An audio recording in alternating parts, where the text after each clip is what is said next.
Welcome to Gomathi's kitchen.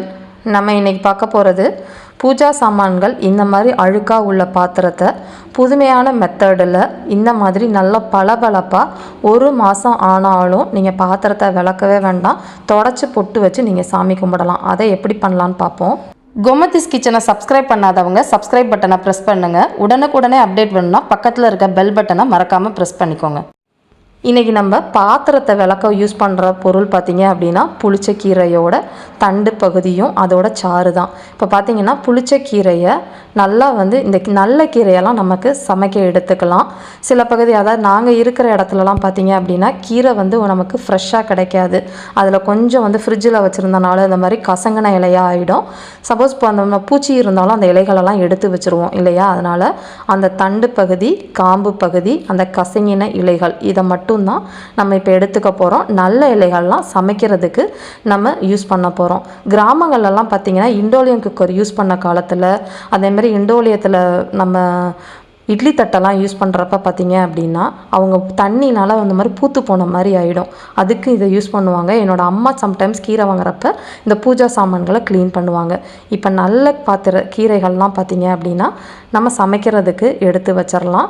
இந்த மாதிரி காம்பு பகுதி, இந்த மாதிரி வதகின இலைகள் இதை மட்டும் வச்சு நல்லா கொஞ்சம் நேரம் கொதிக்கிற தண்ணியில் வேக வச்சோம் அப்படின்னா அதில் இருக்கிற சாறுலாம் நல்லா இறங்கிடும். அந்த சாறு, அதாவது 1 லிட்டர் சாறு இருந்தால் போதும். நான் இப்போ கொடுத்துருக்க எல்லா பாத்திரத்தையும் நம்ம க்ளீன் பண்ணிடலாம். இந்த மாதிரி பார்த்திங்கன்னா இட்லி பாத்திரத்தில் நமக்கு உப்பு தண்ணி இருக்கிறவங்க வீட்டிலலாம் பார்த்திங்கன்னா அதில் ஒரு மாதிரி வெள்ளையாக பூத்துருக்கும் இல்லையா. அந்த மாதிரி நீங்கள் இதை வேக வச்சிங்க அப்படின்னாலே அந்த தண்ணியிலேயே நம்மளோட அந்த இட்லி பாத்திரம் நல்லா பளபளன்னு, எந்த பாத்திரமாக இருந்தாலும் சரி, சில்வர் பாத்திரமாக இருந்தாலும் சரி, அதே மாதிரி இண்டோலியம், அலுமினியம் எதுவாக இருந்தாலுமே நல்லா வெள்ளை வெளியேறுன்னு ஆயிரும். இப்போ 1 லிட்டர் தான் தண்ணி ஊற்றிருக்கிறேன். இதை நல்லா கொதித்து இந்த இலைகள் சாறு பார்த்திங்கன்னா ஒரு மாதிரி பிங்க் கலராக இருக்கும். அந்த அளவுக்கு சாறு இறங்கட்டும்.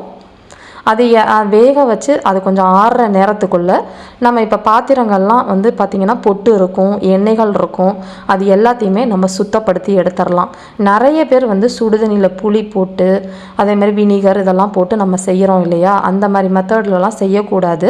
நம்ம சுடு தண்ணியில் பாத்திரங்களை போடக்கூடாது. பூஜை சாமான்கள் மெயினாக பார்த்திங்கன்னா அம்மன் விளக்கெல்லாம் அம்மன் இருக்கனால சுடுதண்ணியில் போடக்கூடாது.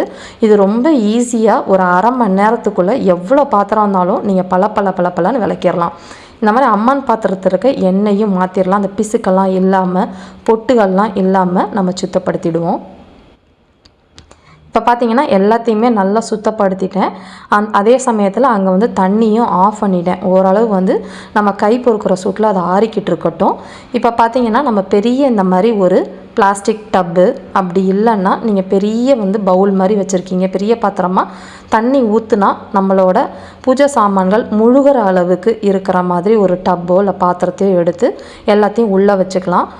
இப்போ பார்த்திங்கன்னா நிறைய பேர் செம்பில் நம்ம கூஜா தண்ணியெல்லாம் பிடிச்சி குடிக்கிறோம். அதனால் அதெல்லாம் தனியாக வச்சுக்கலாம். இந்த பாத்திரம் வளர்க்குறதுக்குள்ளே அதை ஊற வச்சுக்குவோம்.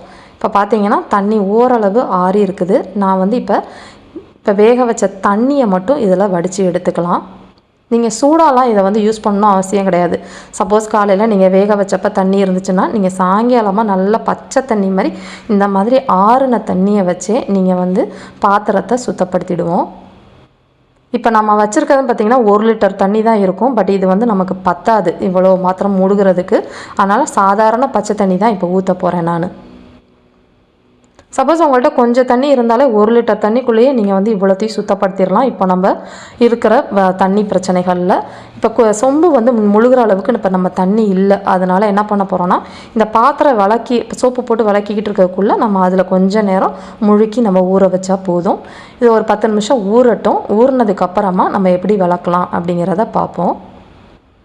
இப்போ பார்த்திங்கன்னா ஒரு 15-20 நிமிஷமாக நான் நல்லா ஊறிக்கிட்டு இருக்கு. இந்த தண்ணி ஊற வச்சதை இப்போ நம்ம விளக்கி எடுத்துடலாம். இதை நம்ம எடுக்கிறதுக்கு பாத்திரம் விளக்குறதுக்கு சோப்பு வச்சுருக்கீங்களோ அந்த சோப்பு யூஸ் பண்ணால் போதும். பார்த்திங்கன்னா கொஞ்சமாக அதேமாதிரி பூஜை சாமான்கள் மட்டும் விளக்குறதுக்கு புதுசாக ஸ்க்ரப்பு இல்லை அதுக்கு தனியாக ஒரு ஸ்க்ரப்பர் வச்சுக்கோங்க. ஏன்னா நம்ம மற்ற பாத்திரங்கள்லாம் நம்ம யூஸ் பண்ண வேண்டாம். லைட்டாக நம்ம நார்மலாக பாத்திரம் விளக்குறதுக்கு எப்படி விளக்குவோமோ அதே மாதிரி நீங்கள் சாதாரணமாக விளக்கினா போதுமான அளவு. இப்போ பார்த்திங்கன்னா அந்த பாத்திரத்தை விளக்குறதுக்குள்ளே அந்த சொம்பு ஊற வச்சுக்கிறோன்னு சொன்னோம் இல்லையா. அதனால் அந்த சொம்பையும் கொஞ்சம் நேரம் ஊற வச்சுக்கிறேன் நான். சப்போஸ் பித்தளை சொம்புலாம் இப்போ நம்ம வந்து செம்பு சொம்புலாம் வச்சுருக்கோம் இல்லையா, அதெல்லாம் ரொம்ப சூப்பராக இதில் க்ளீன் பண்ணிடலாம். இப்போ எல்லாத்தையுமே நார்மலாக ஸ்க்ரப்பு போட்டு நான் தேய்ச்சி வச்சுட்டேன். அதை திரும்ப அந்த டப்புக்குள்ளேயே போட்டு வச்சுருக்கேன். எதுக்கு அப்படின்னா, இப்போ நான் ஒரு வாளி தண்ணியிலேயே நான் வந்து இதில் சுத்தப்படுத்தி காட்டலாம் அப்படிங்கிறத பார்க்குறேன். ஏன்னா இப்போ நமக்கெல்லாம் தண்ணி பிரச்சனைகள்லாம் இருக்குது இல்லையா, அதனால் இப்போ நம்ம பாத்திரம் அந்த பூஜை சாமான் கழுவிட்டு இருக்க தண்ணியை திரும்ப அந்த டப்பில் உழுவுறப்ப நம்ம மிச்சம் இருக்கிற பாத்திரம் பார்த்திங்கன்னா ஒரு தடவை நல்லா ரின்ஸ் ஆகிடும். அதுக்கப்புறமா எடுத்து வாஷ் பண்ணோம்னா ரொம்ப சோப்பு இருக்காது, கழுவுறதுக்கும் ஈஸியாக இருக்கும். அதனால் இதை வந்து என்ன பண்ணுறோம், இதுலேருந்து எடுத்து நம்ம திரும்ப அந்த பக்கெட்லேருந்து எடுத்து கழுவிக்கிட்டு இருக்கோம் இல்லையா, அந்த பக்கெட்லேயே திரும்ப போட்டோம் அப்படின்னா நல்லா இந்த மாதிரி சுத்தமாக விளக்கி எடுத்தாச்சு. இது விளக்குன உடனேயே நம்ம வந்து இந்த மாதிரி ஒரு துண்டு இல்லைன்னா வெள்ளை துணி, எந்த துணி இருக்குதோ சுத்தமான துணியை வச்சு நல்லா தொடச்சி எடுத்துடுங்க. அப்படி இல்லைன்னா புள்ளி புள்ளியாக இந்த ஆக்சிடைசேஷன் அப்படிங்கிற மாதிரி ஆகிடும். அப்போ பார்க்க நல்லா இருக்காது நம்ம பூஜை சாமான்கள். இப்போ எல்லாத்தையுமே நல்லா தொடச்சி எடுத்துட்டேன். இப்போ இதே மாதிரி வச்சுட்டு நீங்கள் வாரம் விளக்கலாம். பட் நான் இப்போ சொல்ல போகிற மெத்தடை வந்து நீங்கள் யூஸ் பண்ணீங்க அப்படின்னா ஒரு மாதத்துக்கு நீங்கள் வந்து சாமி பாத்திரத்தை தொடச்சிட்டு பொட்டு வச்சா போதும்.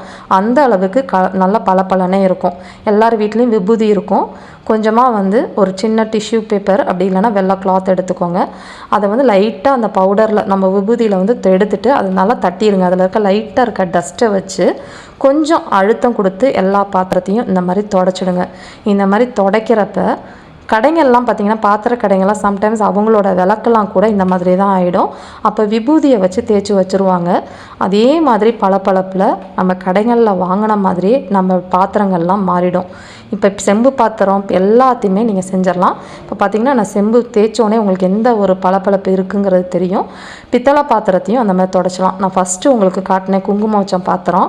இப்போ எப்படி இருக்குன்னு பாருங்கள். அதுக்கும் இதுக்கும் நல்ல ஒரு டிஃப்ரென்ஸ் தெரியும். நார்மலாக நீங்கள் விளக்கிட்டு தொடச்சி வச்ச பாத்திரத்துக்கும் இந்த மாதிரி விபூதி தேய்ச்சி வச்சுருக்க பாத்திரத்துக்கும் நல்ல ஒரு வித்தியாசம் கிடைக்கும். ஒரு மாதம் ஆனாலும் கண்டிப்பாக சொல்கிறேன், நீங்கள் ட்ரை பண்ணி பாருங்கள். இதே மாதிரி பளபளப்பில் சூப்பராக இருக்கும். இந்த மெத்தடை நீங்கள் புதுசாக பார்த்துருப்பீங்கன்னு நினைக்கிறேன். சப்போஸ் இதை விட சூப்பரான மெத்தடு இருக்குது, ஒரு மாதம் ஆனாலும் விளக்க மாட்டோம் அப்படிங்கிற மெத்தட் இருந்துச்சுன்னா கமெண்ட் பாக்ஸில் சொல்லுங்கள். கண்டிப்பாக செஞ்சு பார்த்துட்டு எப்படி இருக்குது அப்படிங்கிறத கமெண்ட் பண்ணுங்கள். வீடியோ பிரிச்சிருந்தாலும் கமெண்ட் செக்ஷனில் போஸ்ட் பண்ணுங்கள். லைக் பண்ணுங்கள், ஷேர் பண்ணுங்கள். மறக்காமல் சேனலை சப்ஸ்கிரைப் பண்ணி வச்சுக்கோங்க. தேங்க்ஸ் ஃபார் வாட்சிங்.